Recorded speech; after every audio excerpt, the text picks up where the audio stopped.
Regular hexagon இது எப்படி போடுறது? ஆல்ரெடி ஹெக்ஸாகன்னா என்னது? ஆங்கிள் வந்து 120 டிகிரி சரிங்களா? Sides are equal, all sides are equal. அப்போ ரெகுலர் ஹெக்ஸாகன் நம்ம ட்ரா பண்ணணும்னா என்னது? எல்லா சைடு ஈக்குவல் ஹெக்ஸாகன்னா 6 சைடு இருக்கும் கரெக்டுங்களா? இதுக்கு அந்த ஐ எடுக்கணுமா சார்? என்னம்மா? இன் சென்டர் எடுக்கணும். இன் சென்டர் அப்போ என்னது? Angle bisector. அது மீனிங் என்ன? Angle bisector. இன்ஸ்கிரிப்ட்னா ஆங்கிள்ஸ் பைசெட்டர் ட்ரா பண்ணணும். Any two side. இது வந்து A B C D E எஃப்னு வச்சுக்கோங்க சரிங்களா? அப்போ ஆங்கிள் பைசெட்டர் என்ன பண்ணுவீங்க? இது ஆருக்கு ட்ரா பண்ணிவிட்டு இதில் வந்து பைசெட்டர்னு இதுலேருந்து பாதிக்கு மேலே கரெக்டாக பாதிக்கு மேலே எடுத்து இங்கே ஒரு ஆர்க், இந்த சென்டர் பாயிண்ட் வச்சு இது ஒரு ஆர்க் வச்சுட்டு இது ட்ரா பண்ணிக்குவீங்க கரெக்டுங்களா? அதே மாதிரி எனி டூ சைடு மேபி இங்கே கூட வச்சுக்கலாம், இல்லை எது எனி டூ சைடுன்னு சொல்லிக்கிறேன். மேபி இதை எடுத்துக்கிட்டால் கொஞ்சம் ஈஸியாக இருக்கும். பிங்கிறத எடுத்துகிட்டேன் சரிங்களா? மோர் தென் ஆஃப் எடுத்துகிட்டு இங்கே ஒரு ஆர்க் இங்கே ஒரு ஆர்க் சரியாம்மா? மேபி இங்கே கொஞ்சம் கட் ஆகிற மாதிரி பார்த்துக்கோங்க. அதை ட்ரா பண்ணும்போது வரும் பார்த்துக்கோங்க சரிங்களா? அப்போ என்னவும் ஆங்கிள் பைசெட்டாக ட்ரா பண்ணிட்டோம். அப்போ இந்த பாயிண்ட் வச்சுட்டு கரெக்டுங்களா? இந்த பாயிண்ட் வச்சுட்டு என்ன பண்ணுவீங்க? நான் அவருக்கு என்ன பண்ணணுன்னு?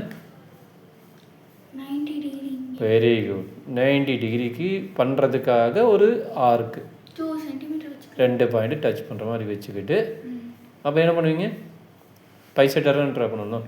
இந்த 2 பாயிண்ட்டுக்கும் இங்கேருந்து ஒரு ஆர்க்கு இங்கேருந்து ஒரு ஆர்க்கு எனி மெஷர் வச்சு கரெக்டுங்களா? அப்போ இது ரெண்டையும் வச்சு ட்ரா பண்ணிங்கன்னா இதுதான் பைசெட்டர் ஆகும் கரெக்டுங்களா? அப்போ இது வந்து 90 டிகிரியாக இருக்கும் கரெக்டுங்களா? அப்போ இப்போ ரேடியஸ் யார்? இது வந்து ஓன்னு வச்சுக்கோங்க, இது வந்து பின்னு வச்சுங்க. அப்போ ஓபி இது நம்மளோட ரேடியஸ். அப்போ என்ன ஆகும்? ஓபி ரேடியஸ் என்ன ஆகும்? இதை வச்சு சர்க்கிள் ட்ரா பண்ணணும் கரெக்டுங்களா? இன் சென்டர். இது வந்து இதுக்கு பேர் என்னது? இன் சென்டர். அப்போ நீங்கள் சொன்ன மாதிரி இன் சென்டர் போது ஓன்னு வைக்காமல் என்ன வைப்பாங்க? ஐன்னு வைப்பாங்க இன் சென்டர்னால. அப்போ இங்கே வச்சு நீங்கள் ட்ரா பண்ணும்போது என்ன ஆகும்? இந்த சர்க்கிள் இங்கே டச் ஆகும் சர்க்கிள் மாதிரி வேறு எதாவது நான் ரப்பாக போடுறேன். எல்லா சைடும் 6 சைடும் டச் ஆகிட்டு போகும் கரெக்டுங்களாம்மா? 6 சைடு டச் ஆகிட்டு போகும் சரிங்களா? அப்போ இதுக்கு பேர் தான் என்ன சொல்கிறாங்க? இன்ஸ்கிரிப்ட் ரெகுலர் ஹெக்ஸாகன் சரிங்களா? அப்போ இன்ஸ்கிரிப்ட்னா இது பேர் இன் சென்டரை வச்சுட்டு இன்சைடு த சர்க்கிள் வந்தால் இது இன்ஸ்கிரிப்ட் ரெகுலர் ஹெக்ஸாகன். இதே தான் நம்ம ட்ரையாங்கிளுக்கு பார்த்தோம். உனக்கு என்னம்மா டவுட்டு? இப்போ நம்ம வந்து எப்படி இருந்தாலும் இது சென்டர் கண்டுபிடிச்சிட்டோம். இங்கேருந்து நம்ம இங்கே வரும்போது இந்த நம்ம மெஷர் பண்ணியே போகலாம். எதுக்கு நம்ம ஒரு பர்பெண்டிகுலர் எடுக்கணும்? 90 டிகிரி இருந்தால் தான் அதை கரெக்டாக சென்டர் பாயிண்டில் டச் ஆகிட்டு போகும். எதுக்கு 90 டிகிரி எடுக்கணும்? சென்டர் பாயிண்ட்டு கரெக்டாக டச் ஆகிட்டு போகிறதுக்கு. நீ எங்கே வேணால் வச்சு போடுறீங்கன்னா இப்போ நீ உன்னோட ஸ்கேல் இதுக்கு பர்பெண்டிகுலராக உனக்கு எடுக்க முடிஞ்சு கொஞ்சம் லைட்டாக அப்படி ஸ்லாண்ட் கூட ஆகலாம். அப்படி வந்து உனக்கு வந்து சர்க்கிள் வந்து வெளியே கொஞ்சம் போகிறதுக்கு சான்ஸ் இருக்குது. நீ பர்ஃபெக்டாக போட்டிங்கன்னா வெளியே சான்ஸ் கிடையாது வெளியே போகிறதுக்கு சரியா? ஏன் பர்பெண்டிகுலர் போகிறோன்னா அது 90 டிகிரி. உனக்கு அந்த டேஞ்சன் லைனோட கான்செப்ட் தெரியுமில்ல? டேஞ்சன் லைன் என்ன சொல்லுது?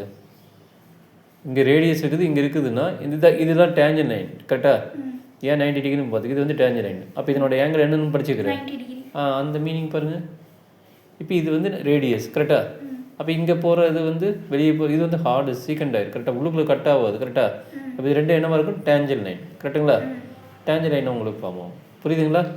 அப்போ இங்கேருந்து உனக்கு ரேடியஸ் என்னவாக இருக்கும் போது 90 டிகிரி ஆகும். அப்போ அது ஒரு ரீசனாக கூட இருக்கலாம் சரிங்களா? வேறு என்ன?